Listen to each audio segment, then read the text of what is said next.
You won't believe what happened when I discovered my own family's plan to steal everything I'd worked for. This is the story of how one misplaced phone call changed everything. Before we begin, please subscribe to the channel and let me know where you're watching from in the comments. I was sitting in my favorite armchair on a quiet Thursday afternoon when my phone rang. The name on the screen read, Sarah, my daughter-in-law. I smiled, expecting to hear about my grandchildren or perhaps an invitation to Sunday dinner. Instead, what I heard made my blood run cold. Sarah, are you there? I answered, but there was no response. Just muffled voices in the background. I should have hung up, but something told me to listen. Mom says we need to move faster, Sarah's voice came through, distant but clear. The lawyer confirmed that if we can get her declared mentally incompetent, the conservatorship transfers all assets immediately. Then it's just a matter of waiting. My heart started pounding. They were talking about me. My own family. What about Robert? That was my son David's voice. He's been asking questions about Mom's finances. Robert doesn't need to know anything, another voice chimed in. Colder. More calculating. It was Sarah's mother, Linda. Once Eleanor is in that facility, she won't be able to contest anything. The doctors I've contacted will testify that she's showing signs of dementia, depression, inability to manage her affairs. But she's not sick, David protested weakly. She's sharper than most people half her age. David, your mother is 68 years old and living alone in a house worth $1.2 million. She has investment accounts totaling over $3 million. Do you want to wait until she decides to leave it all to some cat charity or marry some opportunist? Linda's voice was sharp, impatient. The room started spinning around me. I gripped the phone tighter, my knuckles turning white. The house alone would set us up for life, Sarah added. And Caleb needs that money for Harvard. Your mother doesn't need a 4-bedroom house with a pool. She doesn't even swim anymore. When do we start? David asked, and with those 4 words, my heart shattered into 1,000 pieces. Next week, Linda confirmed.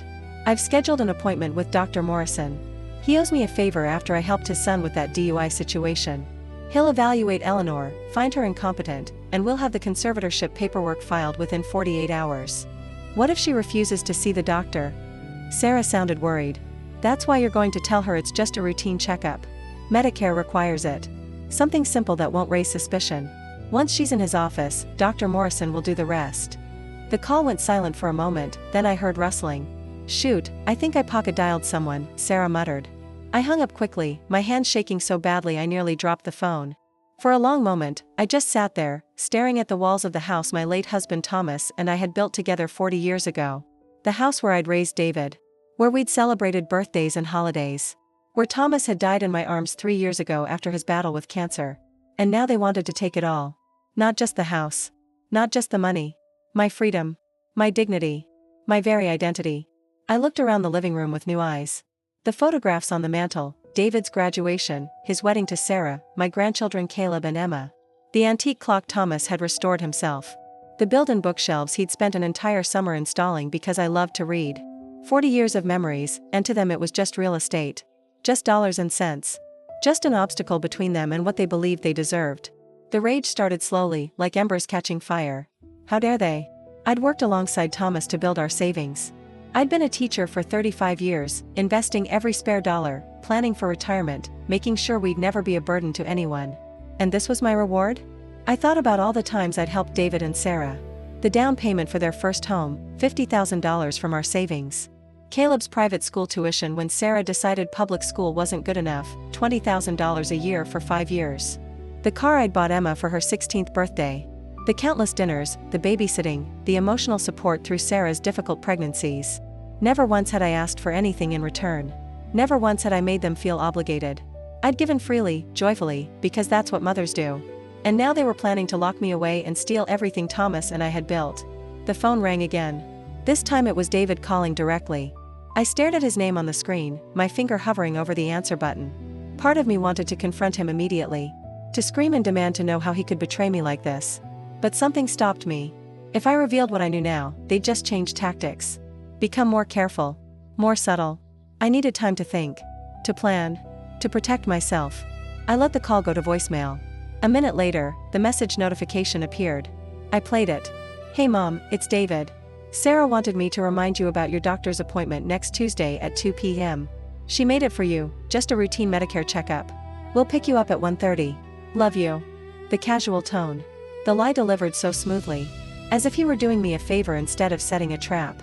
I deleted the message and opened my laptop. If my family wanted to play games with my future, they were about to learn that Eleanor Morrison was far from the helpless old woman they imagined.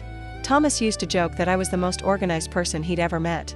Every document filed, every account tracked, every detail managed with precision. He'd called me his beautiful bulldog, sweet on the outside but fierce when protecting what mattered. They had no idea what they'd just awakened. The next morning, I woke up with a clarity I hadn't felt in years. The shock had worn off, replaced by cold, calculated determination. If David, Sarah, and Linda wanted a war over my life and legacy, they were going to get one, but on my terms. My first call was to my attorney, Richard Chen. I'd used him to update my will after Thomas died, and I trusted him completely. His secretary put me through immediately. "Eleanor, what a pleasant surprise. How are you doing?" Richard's warm voice usually made me smile, but today I was all business. "Richard, I need to see you today. It's urgent. And I need absolute confidentiality." The warmth in his voice shifted to concern. "Of course. I have an opening at 11. Is everything all right?" "No," I said simply. "But it will be." At his downtown office, I laid out everything I'd overheard. Richard's expression grew darker with each detail. When I finished, he sat back in his leather chair, his fingers steepled beneath his chin. "Eleanor, what they're planning is elder abuse and fraud. These are serious criminal charges.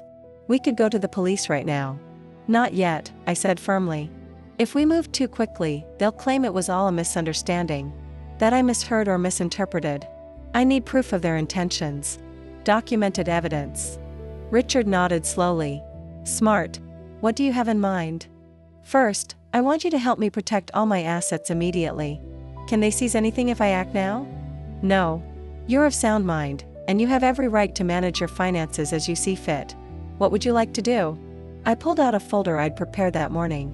Inside were printouts of all my accounts, property deeds, and investment statements. Thomas and I had always been meticulous record keepers. I want to create an irrevocable trust.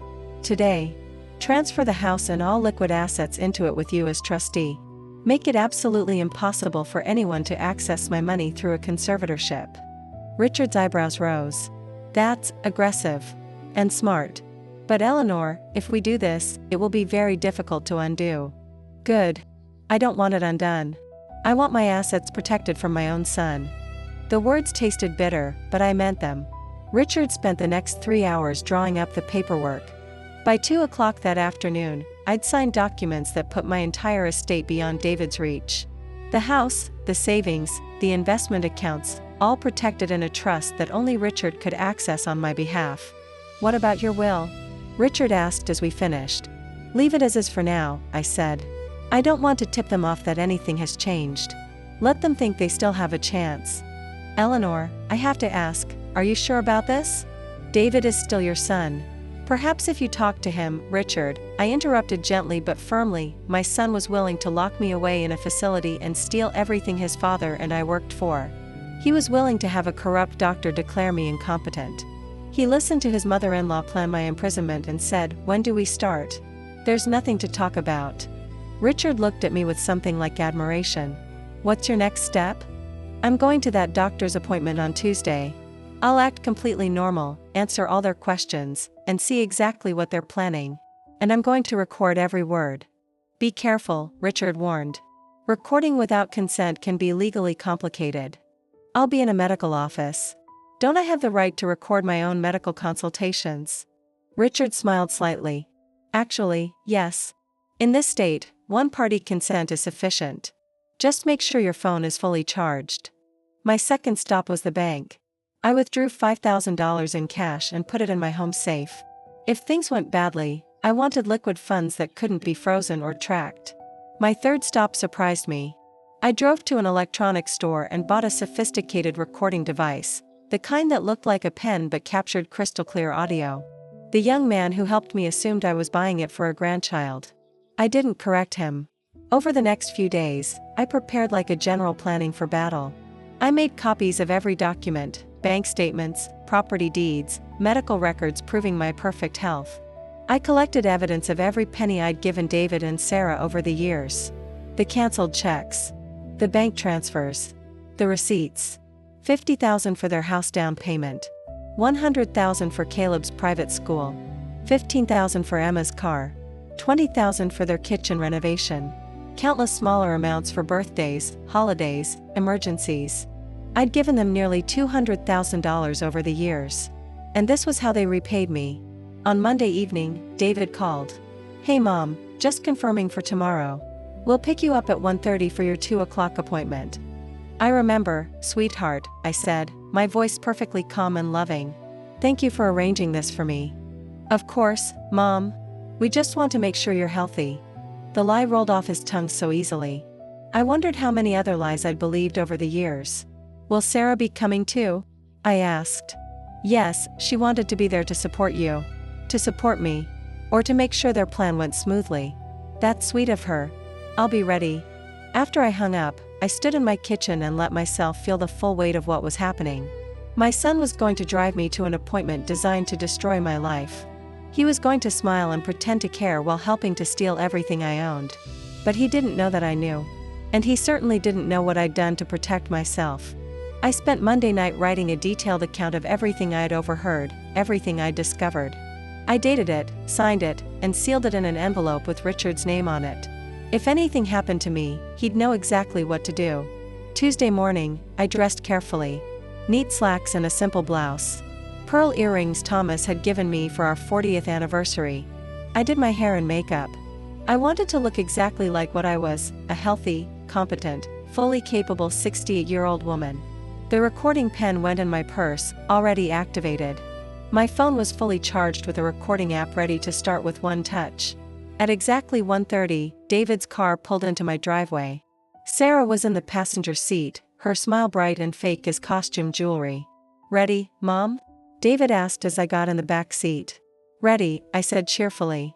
Though I still don't understand why Medicare suddenly requires this. I just had my annual physical 3 months ago. "New regulations," Sarah said smoothly. "Everyone over 65 has to do these cognitive assessments now." Another lie. But I just nodded and smiled. As David drove, I watched the familiar streets of my neighborhood pass by. Streets where I'd lived for 40 years. Where I'd raised my son. Where I'd built a life with Thomas. And I thought about how everything can change in a single moment. How the people you trust most can become strangers. But I also thought about strength. About survival.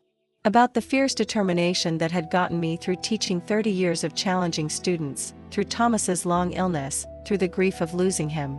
My family had underestimated me. They'd looked at a 68-year-old widow and seen weakness. Vulnerability. An easy target. They were about to learn how wrong they were. Dr. Morrison's office was exactly what I'd expected, sterile, impersonal, designed to make you feel small. The waiting room had pale blue walls and magazines from 6 months ago. Elevator music played softly through speakers I couldn't see. Everything carefully calculated to lull patients into compliance. David and Sarah flanked me like prison guards as we checked in. The receptionist, a young woman with tired eyes, barely looked up as she handed me a clipboard. "Mrs. Morrison, please fill out these forms. Medical history, current medications, emergency contacts." I took the clipboard with steady hands, noting how Sarah leaned over my shoulder as I wrote. Checking my answers. Making sure I didn't write anything that might interfere with their plan. In my purse, the recording pen was already documenting everything. Every word, every sigh, every moment of this carefully orchestrated betrayal. "Mom, do you need help with those forms?" Sarah's voice dripped with false concern. "Some of the medical terminology can be confusing." "I taught biology for 35 years, Sarah," I said calmly. "I think I can manage basic medical forms." Her smile tightened, but she said nothing. 20 minutes later, a nurse called my name. I followed her down a corridor that smelled of antiseptic and resignation, acutely aware of David and Sarah trailing behind me. The examination room was small, dominated by an exam table covered in crinkly paper. Medical posters about aging and dementia covered the walls, subtle intimidation tactics designed to plant suggestions in vulnerable minds. "The doctor will be with you shortly," the nurse said, taking my blood pressure. "Is it all right if your family stays during the examination?" Before I could answer, Sarah spoke up. "Actually, we'd like to be present. Mom sometimes forgets things the doctor says, and we want to make sure we understand her care instructions." The nurse looked at me, waiting for my consent. I nodded, keeping my expression pleasant. Let them stay. Let them document their own conspiracy. Dr. Morrison arrived 15 minutes later. He was younger than I'd expected, maybe 50, with the kind of confidence that comes from never being questioned. His white coat was spotless, his smile professionally warm. Mrs. Morrison, I'm Dr. James Morrison. Your family has expressed some concerns about your memory and decision-making abilities. Not, your son called to schedule a routine checkup. Not, let's discuss your health. Straight to the accusations. My family has concerns? I said carefully. This is the first I'm hearing about it. I thought this was a Medicare requirement. Dr. Morrison glanced at David and Sarah, who shifted uncomfortably. Well, it's always good to stay on top of cognitive health as we age. Why don't we start with some simple questions? He pulled out a standardized cognitive assessment form. I recognized it immediately, the mini mental state examination, a screening tool for dementia. Can you tell me what year it is? 2023, and what season? Early winter. Can you tell me where we are right now? The city, the building, the floor? I answered every question perfectly. Named the day of the week, counted backward from 100 by sevens, repeated a series of words he'd given me earlier. Every task designed to catch cognitive impairment, and I passed them all with ease. Dr. Morrison's expression grew more strained with each correct answer. Mrs. Morrison, your family mentioned you've been having trouble managing your finances. Forgetting to pay bills, making unusual purchases. That's completely false, I said firmly. My bills are paid automatically, and I haven't made any unusual purchases. Dr. Morrison, may I ask who specifically told you I was having these problems? He glanced at his notes. Your son David expressed concerns during our phone consultation. I turned to David, who couldn't meet my eyes. David, when exactly did you notice these financial problems? Can you give me a specific example? Mom, you know you've been forgetful, he mumbled. Last month you couldn't remember if you'd paid the electric bill. I asked you if the payment had cleared my bank yet because I'd just set up automatic payments, I corrected. That's not forgetting, David. That's confirming a new system is working properly. Sarah jumped in. Dr. Morrison, my mother-in-law has also been increasingly isolated. She stopped attending family events, doesn't return calls. These are classic signs of depression and early cognitive decline. I attended every family event I was invited to, I said, my voice steady despite the rage building in my chest. Until 3 weeks ago, when I was specifically uninvited from Christmas dinner because I wasn't appropriate for your parents' standards. The room went very quiet. Dr. Morrison looked between us, his professional composure starting to crack. Mrs. Morrison, perhaps we should complete this examination without your family present. Medical consultations are confidential. Actually, Sarah said quickly, we'd prefer to stay.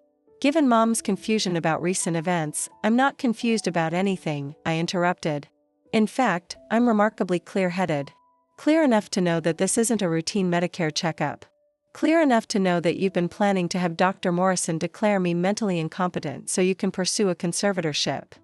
David's face went white. Sarah's mouth opened and closed like a fish. Dr. Morrison straightened in his chair. Mrs. Morrison, no one has mentioned conservatorship, Dr. Morrison, I said, pulling out my phone and placing it on the exam table. I've been recording this entire appointment. I've also been recording conversations where my family explicitly discussed their plan to have you find me incompetent in exchange for your help with a legal matter involving your son. The color drained from the doctor's face. That's illegal. Sarah shrieked. You can't record people without their permission. In this state, one-party consent is sufficient, I said calmly. And as the patient, I have every right to record my own medical consultations. But you're welcome to take that up with the state medical board when they review Dr. Morrison's license. I stood up, gathering my purse. Dr. Morrison, you might want to contact your attorney. I believe fraudulent medical evaluations and conspiracy to commit elder abuse carry serious penalties. Mom, wait, David reached for my arm. I pulled away. Don't touch me, David. And don't call me. If you want to communicate with me from now on, you can do it through my attorney. I walked out of that office with my head high, leaving behind 3 people who just realized they'd severely underestimated their target. Outside, the December air felt crisp and clean. I sat in my car for a moment, letting my hands shake with the adrenaline I'd suppressed during the confrontation. My phone buzzed with a text from Richard. "How did it go?" I typed back, "Better than expected. I have everything we need." "Good. Come to my office tomorrow. We need to discuss next steps." I started my car and drove away from Dr. Morrison's office, away from my son and daughter-in-law, who were probably still standing in that exam room, trying to figure out how their perfect plan had just exploded in their faces. They taught me an important lesson today: when people show you who they really are, believe them. And when they try to destroy you, make sure you're recording every word. The morning after the doctor's office confrontation, I woke up feeling something I had not felt in weeks: freedom. My phone had 17 missed calls from David and 12 from Sarah. I deleted the voicemails without listening to them. Whatever panic they were experiencing was their problem, not mine. I made myself a proper breakfast: eggs scrambled with cheese, toast with real butter, the first meal I had eaten without a knot in my stomach since that terrible phone call. Outside my kitchen window, birds sang in the oak tree Thomas had planted when we moved into this house 40 years ago.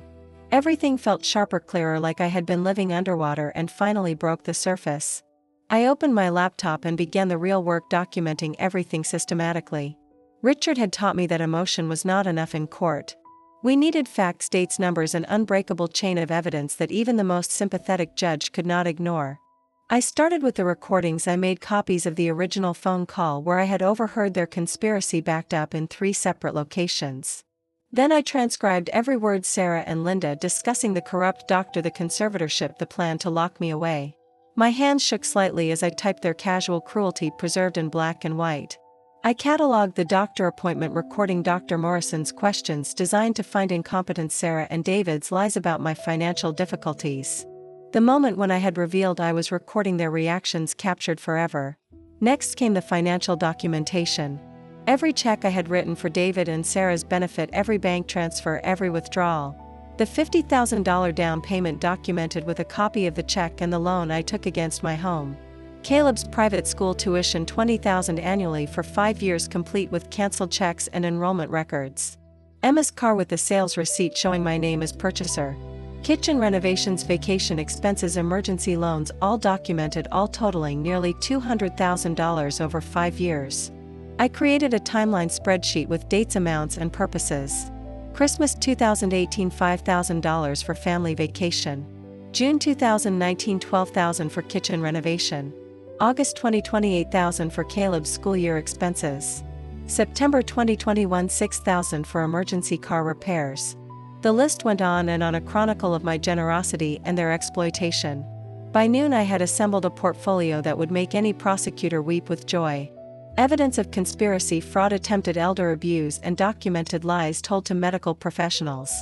But I was not finished yet. Richard called around 1 o'clock. "Eleanor, how are you holding up? Better than they are, I imagine." I heard him chuckle. "I have received calls from 2 attorneys this morning, one representing David and Sarah, another representing Dr. Morrison. Both want to negotiate." "What are they offering?" David and Sarah's attorney suggested we meet to discuss a misunderstanding. Dr. Morrison's attorney implied that medical board complaints could be avoided if we approached this situation with understanding. They were scared. Good. Let them sweat. I want to add something else to our case. "What are you thinking, Richard?" "I want a full accounting of every financial transaction between me and my family for the past 10 years, not just the money I gave them, but also the promises they made and the conditions they attached." "Already working on it. And Eleanor, one more thing." "What?" "I am proud of you. Many people in your situation would cave to family pressure, choose peace over justice, but you are standing firm. Thomas would be proud too." The mention of my husband made my throat tight. Thomas had worked so hard to provide for our family, to build something that would protect me after he was gone. He never imagined our son would try to steal it all. That afternoon I did something I had not done in months. I went shopping, not at the discount store where I had been pinching pennies, but at the department store downtown. I bought myself a new dress, elegant and expensive, the kind of outfit that commanded respect. If we ended up in court, I wanted to look like someone who knew her worth. The saleswoman probably wondered why a 68-year-old woman was trying on power suits, but I did not explain. Some victories were private. As I walked through the store, I passed the housewares department and stopped at the coffee maker display. For years I had wanted one of those fancy machines that ground fresh beans and made perfect espresso. Thomas had always said it was an unnecessary expense. After he died, I could not justify spending money on myself when David and Sarah needed help. I bought the most expensive model they had and felt no guilt whatsoever. That evening, Richard emailed me a detailed financial analysis he had commissioned. A forensic accountant had reviewed my bank records and created a comprehensive report of my financial relationship with David and Sarah. The numbers were staggering, even more than I had calculated. Including interest on money I had borrowed to support them, the actual cost was closer to $250,000. The report also noted something I had not considered: the opportunity cost of that money. If I had invested those funds conservatively, I would have an additional $100,000 in retirement savings. David and Sarah had not just taken my money, they had stolen my future financial security. The forensic accountant also discovered something interesting: patterns in Sarah's spending that correlated directly with my financial gifts. Every time I sent money for a specific purpose — mortgage, utilities, car repairs — Sarah made luxury purchases within days. The car repair money coincided with a $5,000 handbag purchase. Emergency grocery funds appeared to finance a spa weekend. They had not just been careless with my generosity, they had been contemptuous of it. Richard called back at 7. "Eleanor, the forensic report is damning. If we take this to court, they will not have a leg to stand on. What about the conservatorship attempt? Even stronger. Dr. Morrison violated medical ethics by agreeing to evaluate you with a predetermined outcome. His license is in serious jeopardy. And David and Sarah conspiracy to commit fraud against a family member carries criminal penalties. Are we talking about criminal charges? That is your decision. We could pursue this through civil court, focus on recovering your financial losses and protecting your assets. Or we could refer everything to the district attorney and let them decide about criminal prosecution." I thought about my grandchildren Caleb and Emma, who had nothing to do with their parents' crimes. Criminal charges would devastate the entire family, create trauma that might never heal. But then I remembered David's voice on that first phone call. "When do we start?" For words that revealed his complete willingness to destroy my life for financial gain. Richard I said slowly, "I want to give them one chance to make this right." "What did you have in mind?" "A family meeting. All of us together with you present. I want to lay out everything we discovered and give them an opportunity to apologize, make restitution, and agree to boundaries. If they refuse or if they try to manipulate the situation again, then we pursue criminal charges." "Are you sure you want to face them?" "Might be painful, Eleanor. Seeing them lie to my face will be painful but necessary. I need to know whether there is any part of my son left worth salvaging." We scheduled the meeting for the following Tuesday at Richard's office, neutral ground with witnesses and recording equipment. Richard sent formal letters to David and Sarah informing them that attendance was mandatory and that their attorneys could be present if they wished. The letters also made clear that this was their only opportunity to resolve matters privately. After Tuesday, everything became public record. I spent the weekend preparing not just documentation but also my emotional defenses. I practiced what I would say, how I would respond to their inevitable excuses and manipulations. I stood in front of my bathroom mirror and rehearsed staying calm, maintaining dignity, refusing to let them see how much they hurt me. Sunday evening I drove past their house, the beautiful home in the upscale neighborhood, the home my money had helped them keep. The lights were on inside. I could see shadows moving behind the curtains. Probably David and Sarah strategizing how to handle Tuesday's meeting. I wondered if they would feel any genuine remorse or if this was just another problem to solve, another situation where I was the obstacle to their desires. As I drove away, I noticed the mortgage payment would have been due that week. The payment I was no longer making. In about 30 days they would receive a notice of missed payment. In 60 days their credit would be affected. In 90 days foreclosure proceedings could begin. The thought gave me no pleasure but also no guilt. Natural consequences, I reminded myself. They had built a lifestyle they could not actually afford, propped up by stolen money from someone they considered too weak to fight back. Now that support system was gone and gravity was taking over. Tuesday morning arrived cold and clear. I dressed in my new suit, styled my hair carefully, and put on the pearl earrings Thomas gave me for our 40th anniversary. When I looked in the mirror, I saw someone formidable, someone who would not be dismissed or patronized. Richard had arranged the conference room like a courtroom. He sat at the head of a long table with me to his right. Across from us were 3 empty chairs waiting for David, Sarah, and whoever they brought for moral support. A recording device sat prominently in the center of the table, impossible to ignore. They arrived at 10 o'clock exactly. David in a suit that probably cost more than my monthly grocery budget, Sarah in designer clothes that screamed old money. Behind them came a man I did not recognize, 50ish, confident, wearing an expensive watch. Their attorney. Richard greeted them professionally, showing them to their seats. The attorney introduced himself as Marcus Webb from a prominent firm downtown. He shook my hand with practiced warmth, but his eyes were calculating, measuring the opposition. Eleanor, Richard began, this meeting is being recorded. Everyone here has been informed and consents to that recording. The purpose is to discuss matters concerning Mrs. Morrison's finances, her relationship with her son and daughter-in-law, and recent events that have caused significant concern. They hope to resolve any misunderstandings. I kept my voice level. I watched them all carefully. David flinched. Sarah stared at the table. Marcus Webb maintained his professional composure. Richard began formally.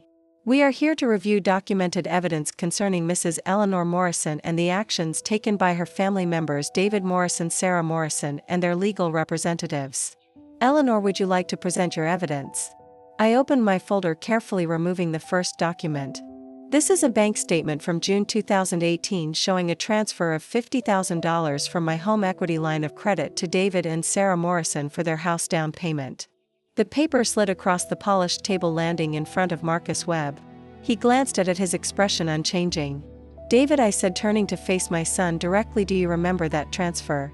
He nodded without meeting my eyes. Yes. And what was the stated purpose? David cleared his throat. You helped us with the down payment for our house. Helped you, I repeated. I took a loan against my home, David. A home your father and I owned outright. I put myself in debt to help you buy property. Sarah interrupted, her voice tight. We agreed to pay you back. Did you? I pulled out the next document. Because I have 5 years of bank statements here and I cannot find a single repayment. Not one penny. The room went quiet except for the rustling of papers. Marcus Webb studied the documents, his professional composure cracking slightly. Mrs. Morrison, my clients were under the impression this was a gift, not a loan. Then why did they promise to pay me back numerous times? I pulled out my phone and scrolled through text messages. Here is a text from Sarah dated March 2020. Thanks for covering the kitchen renovation, Mom. We will definitely pay you back once David gets his bonus. David got his bonus that year, I said, looking directly at Sarah. A significant one according to your Facebook posts about your vacation to Maui. Where is my repayment? Sarah's face flushed red. We had unexpected expenses. Your unexpected expenses included a $15,000 vacation. I pulled out the next set of documents. While I was eating peanut butter sandwiches for dinner because I could not afford groceries after sending you $2,800 every month for your mortgage. David finally looked up, his face pale. Dad, I did not know it was that bad. Because you never asked, I said quietly. You never asked how I was managing financially. You never asked if I could afford to keep sending money. You just took and assumed I would always be there to subsidize your lifestyle that I could not actually afford. Richard cleared his throat. Eleanor, perhaps we should move on to the more recent events. I pulled out the recording device and set it on the table. This is a recording of a phone conversation I accidentally received. The call where I overheard David, Sarah, and Sarah's mother Linda discussing their plan to have me declared mentally incompetent and placed in a facility. Marcus Webb sat up straighter. Mrs. Morrison, I need to advise you that depending on the circumstances, recording private conversations without consent may not be admissible. In this state, I said calmly, one-party consent is sufficient.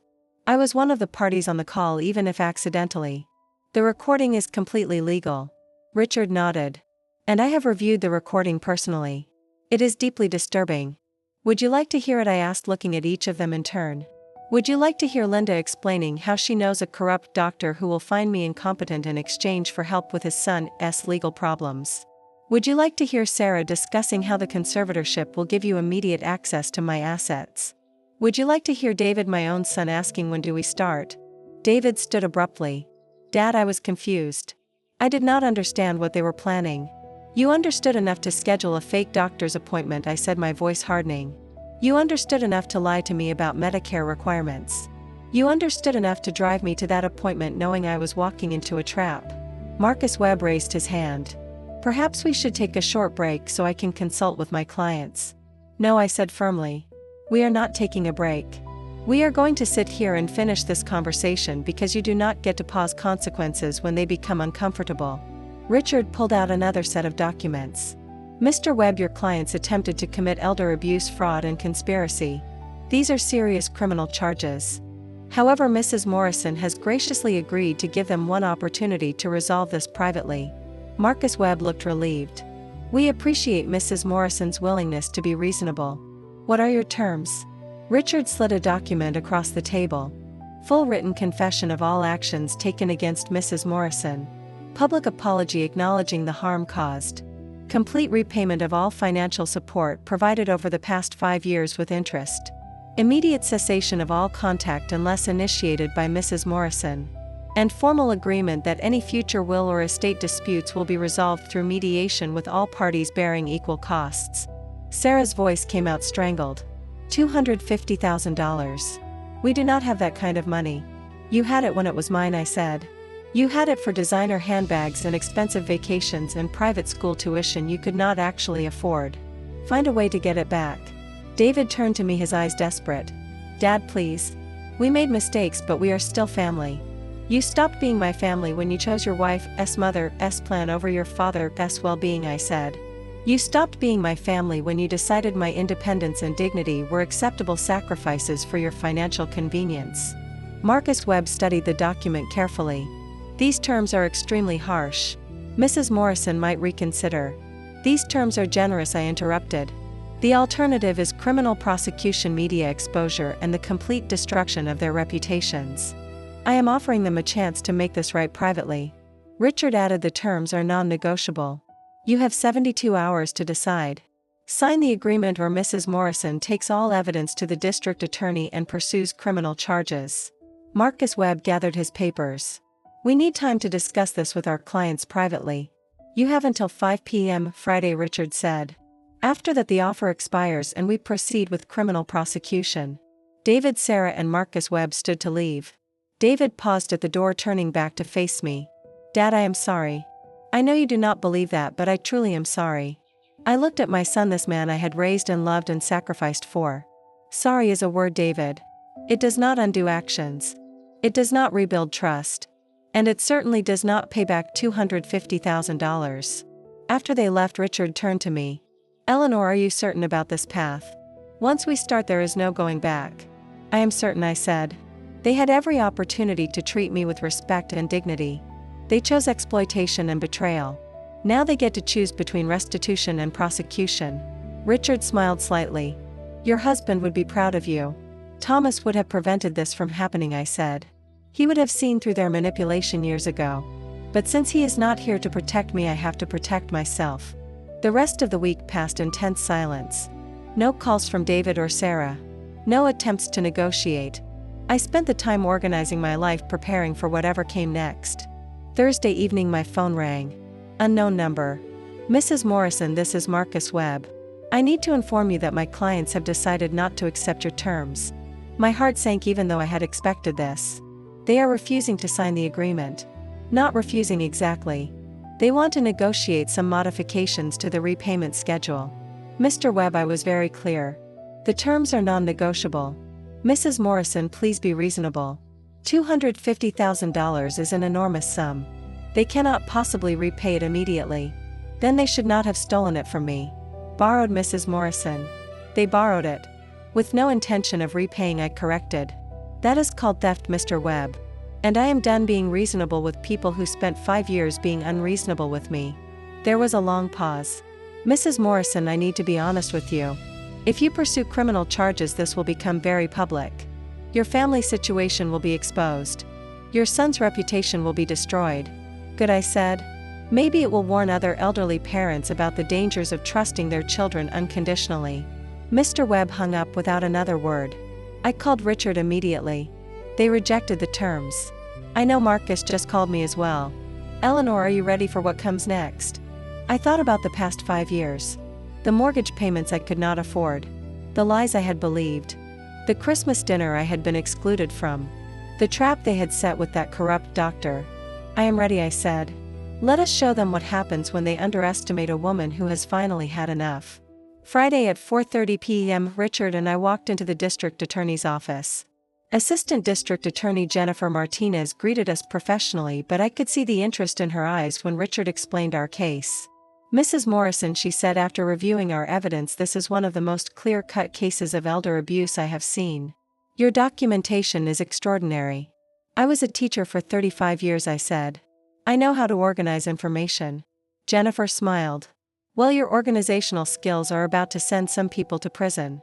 She spent the next 2 hours going through every document, every recording, every piece of evidence.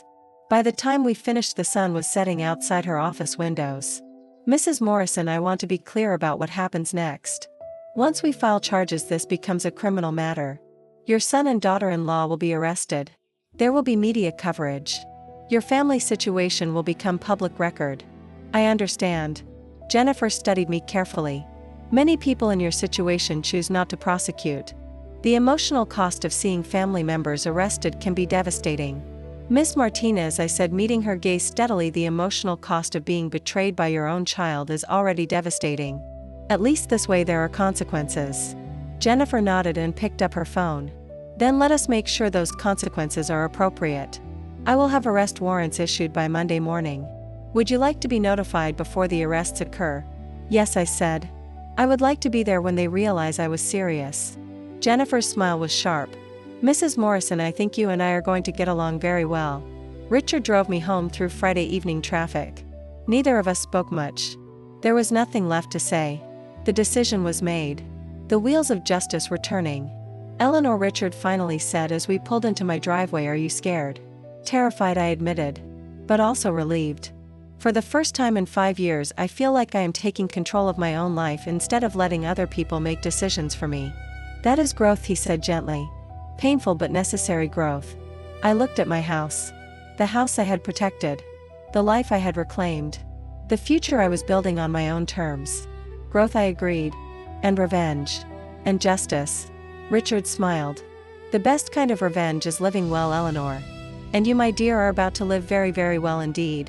Monday morning arrived with the kind of clarity that follows a storm. I woke at 6, made my coffee, and sat by the window watching the city wake up. Somewhere out there, David and Sarah were probably sleeping in their comfortable bed, still believing they could negotiate their way out of consequences. Somewhere Jennifer Martinez was preparing arrest warrants. And somewhere justice was finally catching up. My phone rang at 8:15. Jennifer Martinez spoke clearly. Mrs. Morrison, the warrants have been issued. We will be executing arrests at approximately 9:30 this morning. David at his office, Sarah at the house. Would you still like to be present? I thought about it carefully. Part of me wanted to see their faces when they realized how completely they had underestimated me. But I decided against it. After hanging up, I made myself breakfast. Real breakfast, not the quick toast I had been grabbing while rushing to accommodate someone else's schedule. Eggs, bacon, fresh fruit, the good orange juice. I set the table properly, used cloth napkins, made the meal an event instead of a necessity. At 9:20 I found myself watching the clock despite my best intentions. 9:30 came and went. At 10:03 my phone rang again. It is done, Jennifer said. Both arrests went smoothly. Well, as smoothly as arrests ever go. Sarah became quite emotional. David tried to negotiate even as they were reading him his rights. They are being processed now and will be arraigned tomorrow morning. Thank you, I said quietly, feeling relief wash over me like a wave. It was finally over. The arraignment was exactly what Richard had prepared me for. David and Sarah, both in orange jumpsuits, standing before a federal judge who looked distinctly unimpressed. The charges were read aloud. Conspiracy to commit fraud. Elder abuse. Attempted theft by deception. Filing false documents. Each charge carried potential prison time, significant fines, and the permanent destruction of their reputations. The judge set bail at $50,000 each, contingent on surrendering passports and agreeing to electronic monitoring. David and Sarah were led away, still in their orange jumpsuits, to wait for someone to post their bond. I wondered who they would call. Who in their carefully curated social circle would be willing to help them now? Richard drove me home afterward, both of us quiet in the car. That evening, as the sun set over the neighborhood I had fought so hard to keep, I poured myself a glass of wine and sat on my back porch. The air was cold but not unpleasant, carrying the scent of wood smoke. My phone buzzed with a text. David and Sarah had both made bail. They were out, but they were not free. Electronic monitors on their ankles, passports surrendered, lives under constant surveillance. The doorbell rang, interrupting my thoughts. Through the window I could see Emma, my granddaughter, standing on the porch alone. I opened the door cautiously. "Emma, does your mother know you are here?" She shook her head, tears streaming down her face. "Grandma, I had to see you. I had to tell you that I did not know. I swear I did not know what they were planning." I believed her completely and let her inside. We sat in my living room together. Emma was different from her mother. Emma had Thomas eyes, kind and honest and true. "Grandma, everyone at school knows," she said quietly. "They are all talking about what Mom and Dad tried to do to you. I am sorry you are dealing with that," I said gently. "You should not have to pay for your parents' choices." "But they are going to prison, are they not?" she asked with fresh tears in her eyes. "Emma, I am going to be honest with you because you deserve honesty. Yes, your parents will likely go to prison. What they did was serious, and there are consequences for serious actions.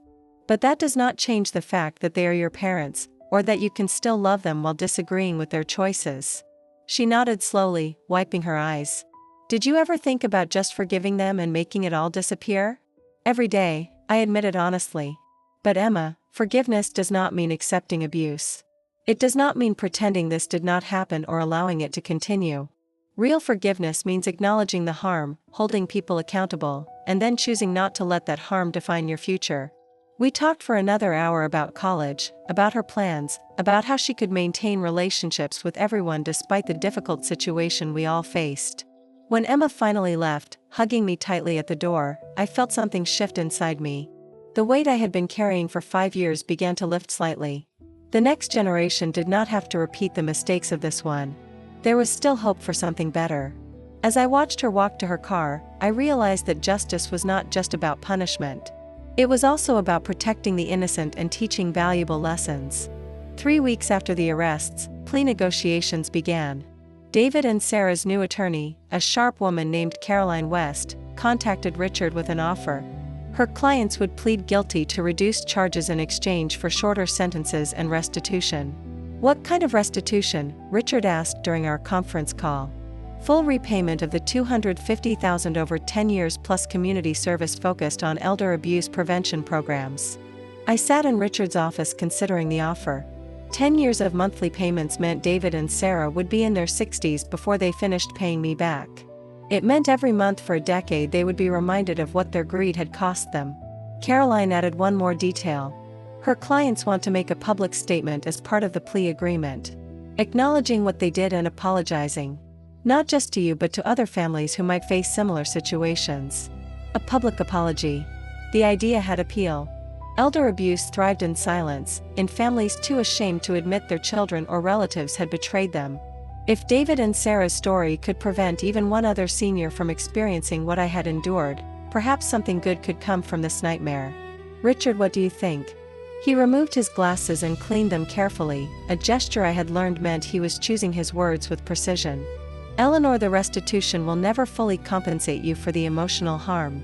The public statement might help others, but it will not undo what was done to you. The question is whether accepting this plea agreement gives you the closure you need or whether you want to push for maximum criminal penalties." I thought about Emma, sitting in my living room crying about her parents' crimes. I thought about the grandchildren who would grow up knowing their parents had tried to steal from their grandmother. "I accept the plea agreement." Both Richard and Caroline looked surprised. "Eleanor, are you certain?" "Yes. I want the public statement, the restitution, and I want them to serve at least some prison time. But I do not want to spend the next year of my life consumed by a trial. I want to move forward." The plea agreement was finalized 2 weeks later. David and Sarah would each serve 90 days in county jail followed by 5 years of probation. They would pay me $5,000 monthly. The public statement was read in court, with local media present. David stood at the podium looking older than his 42 years. "I committed financial fraud and elder abuse against my own mother.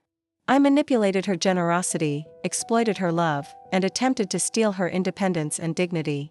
His voice cracked, but he continued. "I want other families to know that this behavior exists, that it is criminal, and that victims should not stay silent out of shame or family loyalty." Sarah's statement was shorter but equally pointed. I enabled and participated in a scheme to defraud Eleanor Morrison, a woman who had supported us financially for years. We saw her as a resource rather than a person. We were wrong, and I accept full responsibility for my actions.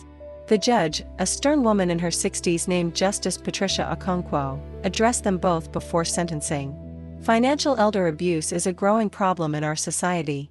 Adult children who see their aging parents as obstacles to inheritance rather than people deserving respect and care. Your case will serve as a warning that such behavior has serious consequences. She sentenced them exactly according to the plea agreement, then added a condition. You will both participate in educational programs about elder abuse, and recordings of your statements today will be used in those programs. Your shame will become someone else's protection. As they were led away, David looked back at me one last time. I kept my expression neutral, refusing to give him the absolution he might have been seeking. Outside the courthouse, reporters waited. Mrs. Morrison, how do you feel about today's outcome? I had prepared for this question. I feel that justice has been served. Not perfectly, because justice never is. But my son and daughter-in-law will face consequences for their actions. And I hope their story prevents other families from experiencing similar betrayal. A younger reporter pushed forward. Do you forgive them? I considered the question carefully. Forgiveness is a process, not a moment. Right now I am focused on rebuilding my life and using my experience to help others. Whether I eventually forgive them is between me and my conscience. That evening I sat in my backyard with a glass of wine watching the sunset paint the sky in shades of orange and pink. Richard had transferred the first restitution payment into my account that afternoon. $5,000, the first installment on a debt that would take a decade to repay. My phone rang. Unknown number. I almost did not answer, but curiosity got the better of me. Mrs. Morrison, this is Janet Cooper from Channel 7 News. We spoke briefly after the arrests. I remember. We would like to do a follow-up story about your case. Specifically about resources for other seniors who might be experiencing financial abuse by family members. What would that involve? A short interview discussing warning signs, resources, and your experience. We have had dozens of calls from viewers after the initial coverage asking for more information. I thought about all those people sitting in their homes wondering if their own children or relatives were taking advantage of them. Afraid to speak up. Too ashamed to ask for help. When would you like to do the interview? The segment aired 2 weeks later. Sitting in my living room, looking composed and confident, I spoke directly to the camera. If someone in your family is pressuring you to sign financial documents you do not understand, that is a warning sign. If they are isolating you from other family members or friends, that is a warning sign. If you feel afraid to say no to their requests, that is a warning sign. Trust your instincts. Seek help. You are not alone, and it is not your fault. The response was overwhelming. Within 24 hours, Jennifer Martinez called to tell me that her office had received over 50 calls from seniors reporting potential abuse. Richard's phone rang constantly with people asking for legal advice. Local senior centers requested that I speak at their meetings about my experience and how I had fought back. I became, somewhat accidentally, an advocate. Speaking at community centers, appearing on local radio shows, consulting with legislators about strengthening elder abuse laws. Each time I told my story, I saw recognition in other people's eyes. The understanding that they were not alone. That fighting back was possible. 6 months after the sentencing, Emma called. Grandma, I graduated. Top of my class. Can I come show you my diploma? She arrived an hour later. Her smile wide and genuine. No longer burdened by her parents' crimes but free to be her own person. I am so proud of you. Have you decided on college? Full scholarship to Washington State University. I am going to study social work. I want to help families like ours. Like ours was, I corrected gently. We are building something different now. Something healthier. She hugged me tightly. Thank you for not giving up on me. Even when my parents did what they did. Emma, their choices were never your fault. And you choosing to maintain a relationship with me despite everything shows more maturity than most adults ever achieve. After she left, I walked through my house touching the new furniture, admiring the fresh paint, feeling the weight of freedom in every room. This space was mine. Truly mine. Paid for with my own money, decorated to my taste, filled with people I chose to invite rather than people who demanded entry. The doorbell rang again. I opened it to find a delivery person holding an enormous bouquet of flowers. The card read, "Eleanor, congratulations on your advocacy work. You are making a real difference. With admiration, Jennifer Martinez and the entire Elder Justice Unit." I placed the flowers on my dining room table where they caught the afternoon sunlight. Their bright colors reflected in the polished wood surface that no longer bore the scars of family dinners. That evening I received an email from a woman named Patricia Chen. "Mrs. Morrison, I saw your interview on Channel 7. My daughter has been pressuring me to sign over my house. Because of your story, I contacted an attorney instead. Thank you for giving me the courage to say no." I read the email 3 times, feeling something shift in my chest. All the pain, all the betrayal, all the months of fighting.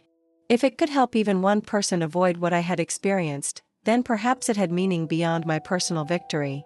I opened my laptop and began typing a response. "Patricia, I am so proud of you for protecting yourself. You deserve to live in your own home on your own terms. If you need resources or support, please reach out. You are not alone in this. I am here, and so are others who understand." 1 year after the arrests, on a crisp autumn morning, I stood before a crowd of 200 people at the Spokane Convention Center. The Washington State Coalition Against Elder Abuse had invited me to speak at their annual conference. Behind me, a screen displayed statistics about financial exploitation. Ahead of me, social workers, attorneys, healthcare providers, and advocates waited to hear my story. "Good morning. My name is Eleanor Morrison, and I am a survivor of financial elder abuse by my own family. I am here to tell you that victims can fight back, that justice is possible, and that speaking up is not a betrayal of family values. It is an affirmation of self-worth."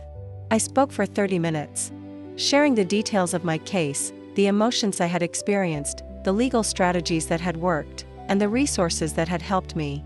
When I finished, the applause was thunderous. During the question and answer session, a woman in her 70s raised her hand. "How did you find the strength to press charges against your own son?" It was not about strength. It was about survival. When you realize that someone sees you as an obstacle rather than a person, you have 2 choices. Accept that treatment or demand better. I chose to demand better. Even when it hurt. Even when it meant losing relationships I had treasured. Another hand. "Do you regret it?" I paused, considering the question honestly. I regret that it was necessary. I regret that my son made choices that forced me to take legal action. But do I regret standing up for myself? Never. That afternoon, Richard called with news. "Eleanor, David and Sarah have made their first 12 payments without missing one. They are current on the restitution." "That is good to hear. There is something else. David has asked through his attorney if you would be willing to meet with him. Not to negotiate anything. Just to talk." I felt my stomach tighten. "What do you think?" "I think that is entirely your decision. He has no right to demand your time or forgiveness. But if you are curious about whether he has changed, a supervised meeting might provide answers." "I will think about it." That evening I sat in my backyard where so much of my healing had taken place. The trees were changing colors, preparing for winter. Another year was ending. Another chapter closing. Did I want to see David? Did I want to hear whatever explanation or apology he had prepared? More importantly, did I need to? The answer, I realized, was no. I did not need David's apology to move forward. I did not need his acknowledgement to validate my experience. I had already found peace without his participation. But perhaps he needed something from me. Not forgiveness necessarily, but witness. Someone to hear his regret and hold him accountable for growth rather than just punishment. I called Richard. "Schedule the meeting. 1 hour, supervised, with you present. And Richard, make sure he understands that this does not change anything. I am not resuming a relationship. I am simply listening." The meeting took place 2 weeks later in Richard's conference room. David arrived early. Looking thinner and older. Prison, even a short sentence, had marked him. "Mrs. Morrison," he began formally. "Thank you for agreeing to see me." I nodded but said nothing. "I do not expect forgiveness. I do not deserve it. I am here because my therapist in prison said I needed to face what I did. Not make excuses. Not minimize. Just acknowledge the full truth." "Go on." "For 5 years I watched you sacrifice for us. I watched you skip meals so you could send us money. I watched you drive an old truck while Sarah bought designer handbags. I knew what we were doing was wrong. And I did it anyway. Because it was easier. Because Sarah wanted things. Because I was a coward. His voice broke, but he continued. The conservatorship scheme. That was the lowest point. We were going to lock you away. Take your freedom. Steal your identity. Also, we could have money we had not earned. I let him finish, watching his face for signs of manipulation or performance. But what I saw was genuine remorse. The kind that comes from truly understanding what you have destroyed. David, I said finally. I believe you are sorry. I believe prison and consequences have changed you. But you need to understand something. You did not just steal money. You stole 5 years of my life. Years I could have spent building genuine relationships. Years I spent being lonely and invisible while you pretended I did not exist unless you needed something. I know. That is the part that haunts me every day. Good. It should haunt you. That haunting is how you ensure you never do this to anyone else. We sat in silence for a moment. Then David pulled out an envelope. I wrote you a letter. Everything I wanted to say but could not find the words for in person. You do not have to read it. You do not have to respond. But I needed you to have it. I took the envelope but did not open it. Is there anything else? Just one thing. Emma. She is thriving at school. She calls me sometimes. She tells me about the work you are doing. About the people you are helping. Mom, you have become someone amazing. Someone I never appreciated when I should have. Thank you for being there for her. When I could not be. That is all I wanted to say. Richard walked him out while I sat with the unopened letter in my hands. Later, at home, I read it. 20 pages of handwritten apology, regret, and acknowledgement. No excuses. No minimizing. Just honest reckoning with his failures. The last paragraph stayed with me. I cannot undo what I did. I cannot give back those 5 years. But I can promise that every month when I send that restitution payment, I will remember what it cost you to give us everything and what it cost me to take it. I can promise to be better. Not for your forgiveness, but because becoming a person worthy of your forgiveness is the only path forward. I folded the letter carefully and placed it in a drawer. Not to forget it, but to preserve it as evidence that people could change. That consequences could lead to growth. That even terrible betrayals did not have to define everyone involved forever. The following spring, I received notice that the house David and Sarah had lived in was being sold at foreclosure. They could not maintain the mortgage without my support. Part of me felt satisfaction at this consequence. A larger part felt relief that I was no longer connected to that burden. The satisfaction came from knowing they were learning what it meant to live within their means. But the relief was deeper. I was free. Emma graduated from her first year of college with honors. She came home for summer and asked if she could stay with me instead of with friends. Of course. This is your home whenever you need it. She hugged me tightly. Grandma, my social work professor wants me to write a case study about family dynamics and financial abuse. Would you be willing to be interviewed for my research? Only if you promise to be completely honest in your analysis. Even if it reflects poorly on me. Especially then, she said. The truth is more important than protecting anyone's image. As I watched Emma grow into her own person, unencumbered by her parents' mistakes but shaped by the lessons their failures taught, I realized that this was the real victory. Not the money recovered or the justice served, but the next generation learning to value integrity over comfort, to choose truth over convenience, to understand that relationships required respect, not just obligation. On the 2-year anniversary of that terrible phone call when I had overheard David and Sarah's plan, I hosted a dinner party.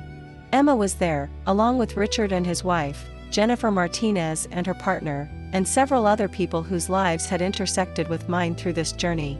We ate food I had cooked myself. We laughed at stories that had nothing to do with betrayal or justice. We celebrated not what had been lost, but what had been built in its place. After everyone left, I stood in my kitchen washing dishes and looking out at my backyard where spring flowers were beginning to bloom. The past 2 years had transformed me in ways I could never have imagined. I had learned that standing up for yourself was not selfish. That setting boundaries was not cruel. That demanding respect was not optional. That family was something you built, not something you were born into. My phone buzzed with a text from Emma. Thank you for tonight, Grandma. For showing me what strength looks like. For teaching me that it is never too late to become who you were meant to be. I smiled and typed back. Thank you for believing in me. Even when I was still learning to believe in myself. Outside my window, the sun was setting on another day. Another chapter in a life that had been broken and rebuilt. Stronger than before. More authentic. More mine. The story that had started with betrayal had become a story about resilience. About the power of saying no. About discovering that the best revenge was not getting even, but becoming the person you were always meant to be. And that person, I had discovered, was pretty remarkable. Thank you for listening to my story. If you have experienced something similar, know that you are not alone. That justice is possible. That your voice matters. That you deserve respect and dignity at every age. Subscribe to the channel and share your thoughts in the comments. Your courage might be exactly what someone else needs to hear today. Remember, it is never too late to take back your power. It is never too late to demand better. It is never too late to become free.